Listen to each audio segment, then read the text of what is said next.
제가 여드름으로 참 힘들었던 그 시절에 피부도 그렇지만 자존감도 정말 많이 낮아졌던 기억이 있습니다.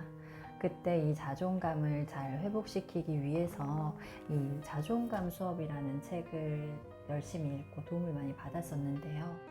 여드름을 관리하시면서 밤에 잠을 잘 못 이루시는 그 시간에 저와 함께 이 책을 읽으시면서 또 편안하게 들으시면서 잠을 한번 편안히 청해 보시기 바랍니다. 자존감 회복을 위해 극복할 것들. 첫 번째, 상처 극복하기. 농부들은 봄에 씨앗을 뿌린다. 여름엔 잡초를 뽑는다. 병해충을 잡기 위해 농약도 뿌린다. 자존감을 회복하는 과정도 이와 비슷하다.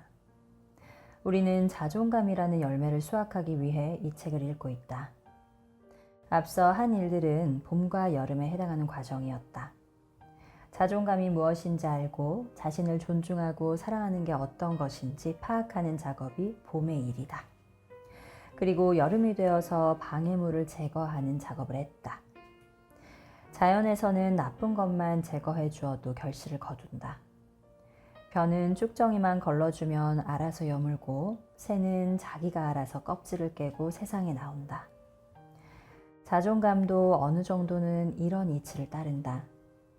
자기 마음을 해치는 나쁜 것들을 제거해주면 회복하기가 쉽다. 나쁘고 해로운 것이 뭔지 알고 자기에게 그런 점이 있음을 받아들이기, 이것이 자존감 회복을 위한 기본 단계라면 그 다음 단계는 구체적인 극복 방법을 알고 실천하기다. 모든 상처는 과거형. 제일 먼저 살펴볼 것이 상처다. 흔히 나 상처받았어, 나 상처로 남았다 라고 말한다. 그렇다면 상처란 대체 무엇일까? 또 어떤 게 상처가 되고 어떻게 드러날까? 이는 상담을 하다 보면 많은 이들이 궁금해하는 점이기도 하다. 이에 대해 세 가지로 답을 해보겠다. Whatever. 무엇이든 상처가 될 수 있다. 어떤 말도 상처가 될 수 있고 어떤 사건, 어떤 행동도 상처로 남을 수 있다. 따라서 그만한 일에 몇 년간 괴로워하는 내가 바보인가요? 라는 질문은 의미가 없다. However. 상처를 표현하는 방식 역시 무엇이든 될 수 있다. 어떤 사람들은 눈물을 흘리고 어떤 사람들은 화를 낸다. 웃음으로 표현하는 사람도 있고 어금니를 꽉 깨무는 사람도 있다. 아무렇지 않은 듯 살아가는 사람도 그런 일 없다며 둘러대는 사람도 있다. Whenever. 어떤 사람들은 상처가 발생하자마자 드러나지만 몇 년이 흐른 후에 나타나기도 한다. 몇십 년이 흐른 후에 상처에 사로잡히는 사람도 있고 빨리 시작해서 빨리 끝나는 사람도 있다. 현재의 삶에 영향을 미치는 과거의 상처, 즉 트라우마에 대해 사람들이 많이 묻는데 내 대답은 늘 비슷하다. 그럴 수도 있고 아닐 수도 있다. 상처가 발생하고 나타나는 방식은 너무나 다양해서 정해진 규칙은 없다.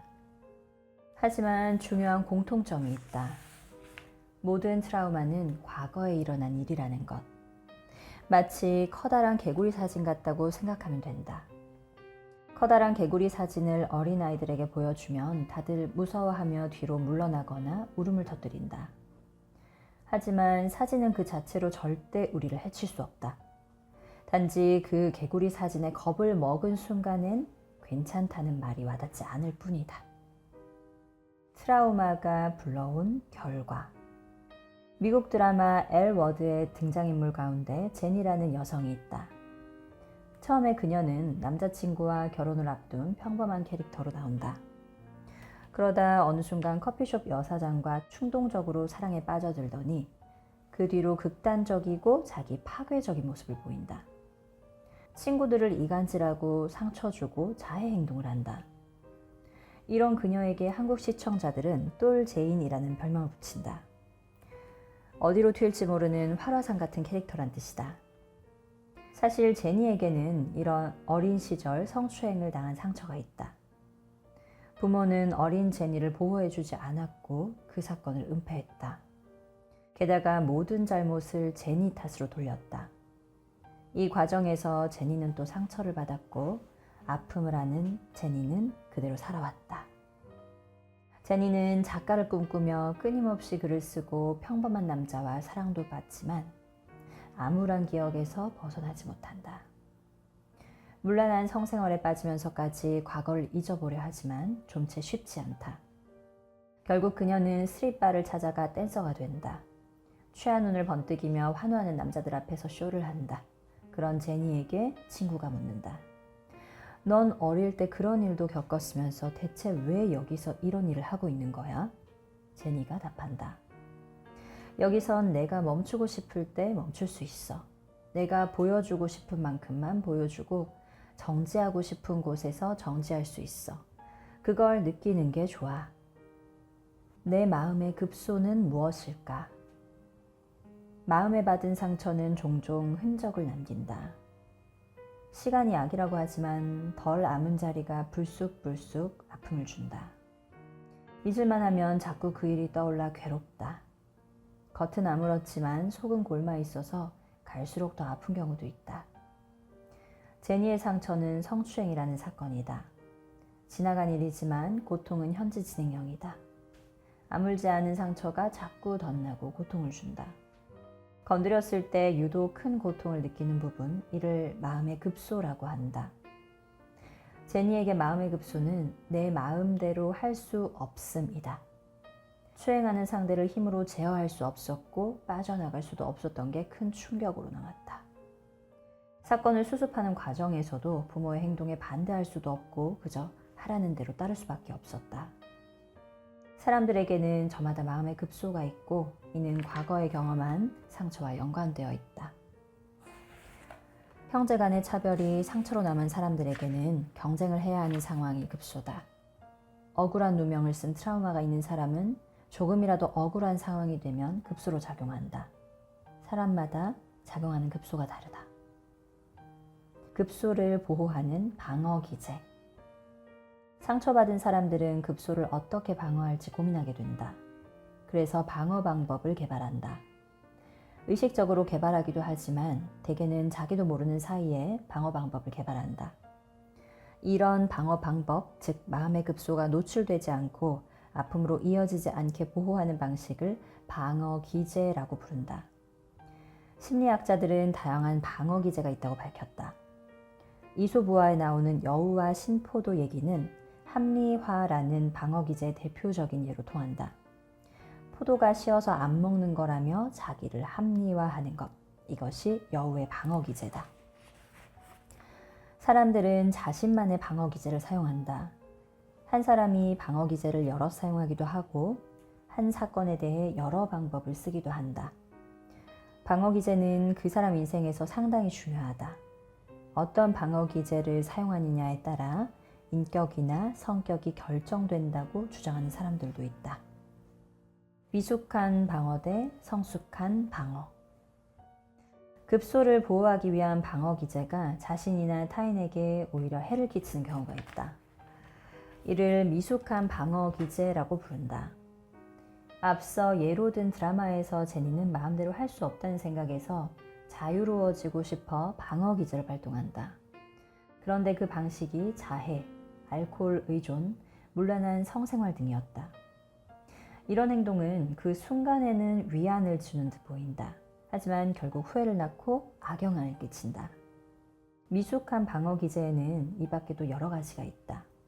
비난과 자책이 대표적이다. 안 좋은 느낌이 올라올 때 타인을 공격하면서 탓하거나 자신을 비난하면서 시간을 보내기도 하고 험담을 하면서 방어하는 경우도 있다. 가령 시어머니에게 상처를 받았는데 그 감정을 받아들이기 힘들고 당사자에게 서운함을 표현할 자신도 없다. 그래서 자식이나 친정 식구들에게 괴로움을 토로한다. 당장 시어머니나 자신을 해치지는 않지만 완전한 방어도 아니다. 게다가 자식, 시어머니, 친정, 시댁 간에 새로운 갈등을 야기하기 때문에 평화적인 방법이라고는 할 수 없다. 꾹꾹 눌러 담기만 하는 억압을 사용하는 사람들도 있다. 이들은 대개 엉뚱한 데에서 폭발하는 양상을 보인다. 남편에게 화가 났는데 자녀에게 너도 네 아빠 닮아서 그 모양이야 라며 화를 낸다. 억압의 방어 기제는 결국 분노와 공격 양상으로 분출돼 여러 사람을 곤란하게 만든다. 미숙한 방어 기제와는 반대로 성숙한 방어 기제를 갖춘 사람들은 자기 마음을 방어하면서도 아무에게도 해를 끼치지 않는다. 성숙한 방어 기제의 대표는 승화다. 자기가 겪은 나쁜 사건이나 그와 관련된 부정적인 감정을 생산적인 활동으로 발달시키는 것이다. 예컨대 왕따나 우울증을 경험한 청소년이 어른이 되어 왕따 학생들을 돕는 심리 전문가가 되는 경우가 그렇다. 어릴 때 느낀 답답함과 슬픔을 기억하기에 누구보다 공감력이 뛰어난 치료자가 될 수 있다. 그 밖에 시련의 아픔을 담아 노래로 만드는 작곡가, 상처를 문학작품으로 풀어내는 작가들도 승화의 방어 기제를 사용한 사례다. 이는 해가 되지 않을 뿐더러 타인을 위로한다. 상처와 자존감 회복의 목표에는 방어 기제를 보완하는 것도 포함된다. 전문가의 따뜻한 공감과 조언을 받아 아픔에 어떻게 반응할지 결정하고 훈련하다 보면 상처를 수습할 방법을 자연스레 깨닫는다. 성숙한 사람도 상처를 받고 급소가 있다. 그들은 평화로운 방법으로 자신을 보호한다.